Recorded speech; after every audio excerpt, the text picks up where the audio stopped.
Laziness story for kids. दिन के 12 बज रहे थे, लेकिन सोहन अभी भी सो रहा था। उसकी माँ सुमित्रा ने आवाज दी, सुमित्रा, उठ जा बेटा, देख सूरज सर पर चढ़ आया है, कब तक सोता रहेगा।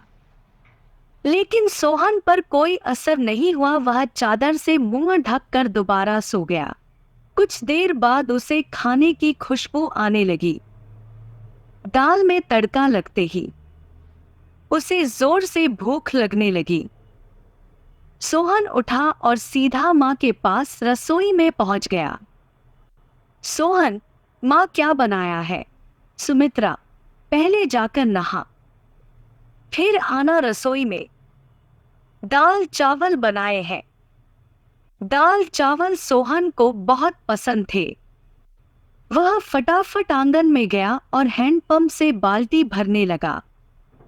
इसी बीच उसे याद आया कि उसने दांत तो मांजे ही नहीं। उसने फटाफट मंजन लेकर दांतों को रगड़ लिया और मगा साबुन लेकर बैठ गया नहाने। जल्दी से नहाकर कपड़े पहनकर रसोई में पहुंच गया। तब तक खाना तैयार हो चुका था। माँ ने खाना परोस दिया। खाना बहुत ही स्वादिष्ट बना था। सोहन ने भरपेट खाना खाया। वह खाना खाकर उठा तो माँ ने टोक दिया, सुमित्रा, अब कहाँ चल दिया? सोहन, माँ लगता है खाना कुछ ज्यादा ही खा लिया, बहुत तेज नींद आ रही है, मैं तो सोने जा रहा हूँ। सुमित्रा, हे भगवान, अभी 1 घंटे पहले ही तो सोकर उठा है। तुझे बस सारा दिन यही काम है, उठो, खाओ और सो जाओ। तुझे पता है तेरे पिता खेत में कितनी मेहनत करते हैं, तब हमें 2 वक्त की रोटी मिलती है। कुछ नहीं तो जाकर उनकी मदद ही कर दिया कर। उनके लिए खाना ले जा, मैं अभी तैयार कर रही हूँ। सोहन पर तो जैसे दुहकों का पहाड़ टूट पड़ा। सोहन, माँ तुम्हें पता है इतनी धूप में पहले एक बार मैं खाना देने गया था, आकर कितना बीमार पड़ गया था। तुम ही चली जाना, मैं तो सोने जा रहा हूँ। सुमित्रा को बहुत गुस्सा आया। इससे पहले वह कुछ कहती सोहन तेजी से अपने कमरे में जाकर सो गया। सुमित्रा खाना लेकर खेत पर पहुंची। कबीरदास बहुत मेहनत से खेत जोत रहे थे। सुमित्रा, सुनो जी, पहले खाना खा लेते। कबीरदास, अरे तुम इतनी धूप में क्यों परेशान होती हो, सोहन के हाथ से खाना भेज देती।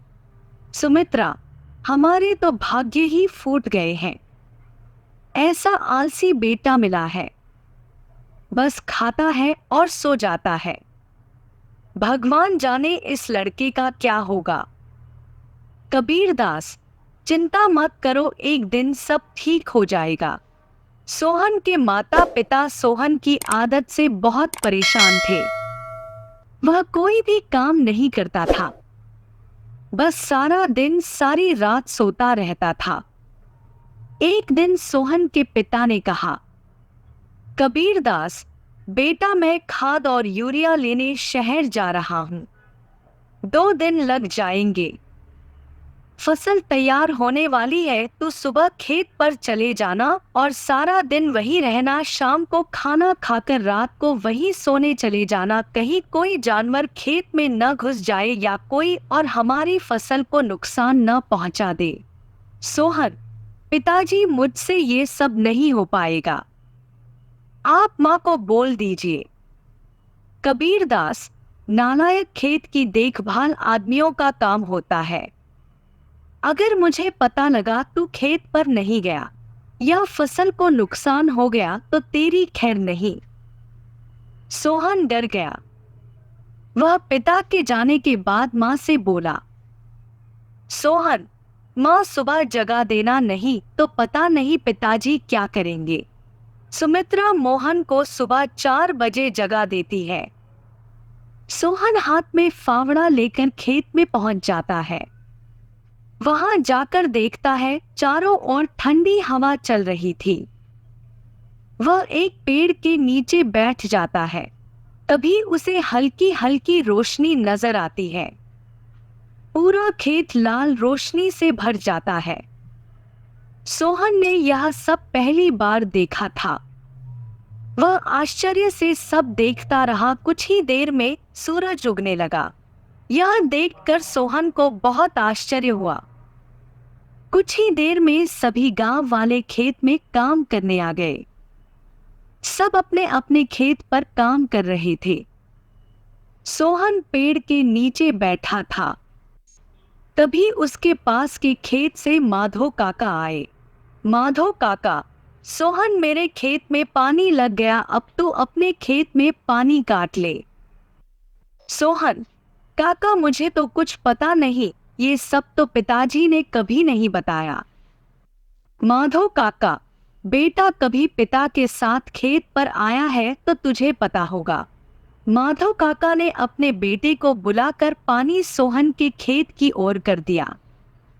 माधव काका, जब पूरा खेत भर जाए तो हमें बता देना।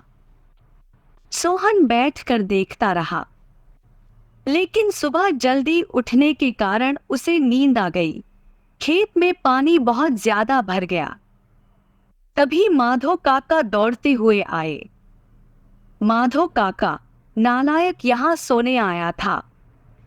अपने पिता की सारी मेहनत बर्बाद कर दी, सारी फसल नष्ट हो गई। सोहन हड़बड़ा कर उठा। उसका खेत पानी से लबालब भरा हुआ था। माधव काका ने जल्दी से पानी दूसरी ओर काटा, लेकिन तब तक बहुत देर हो चुकी थी।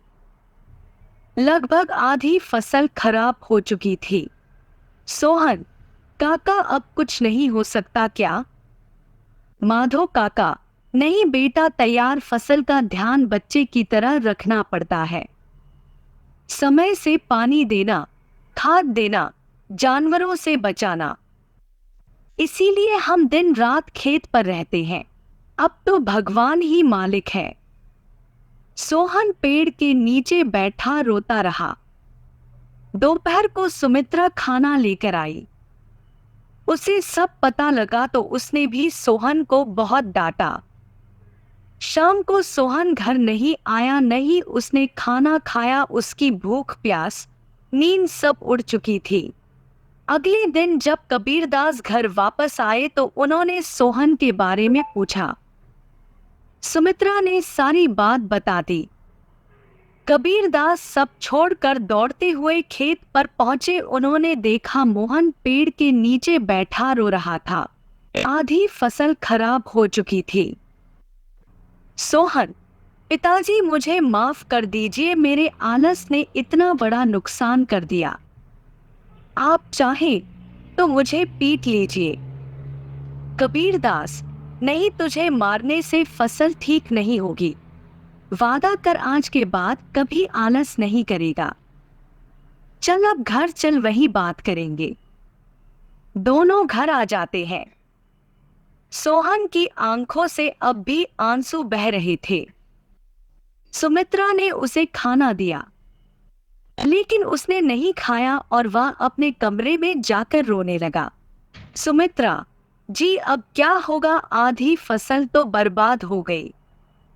कबीरदास, सुमित्रा, कोई घाटे का सौदा नहीं है। आधी फसल देकर अगर बेटा सुधर गया तो यही काफी है। कबीरदास ने सोहन को बुलाया। कबीरदास, बेटा, अब तो नुकसान होना था हो गया।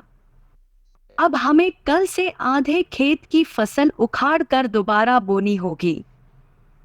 सोहन, पिताजी, आप बाकी आधे खेत में खाद यूरिया लगाकर उसे काटने का इंतजाम कीजिए। मैं इस पर अकेले काम करना चाहता हूँ। अगले दिन सुबह 4 बजे सोहन अपने पिता के साथ खेत पर पहुंच गया और पिता के बताए अनुसार खेत पर काम करने लगा। 4 महीने कठिन परिश्रम करने के बाद नई फसल कुछ बढ़ती हुई दिखाई देने लगी। सोहन अब एक कर्मठ, मेहनती इंसान बन चुका था।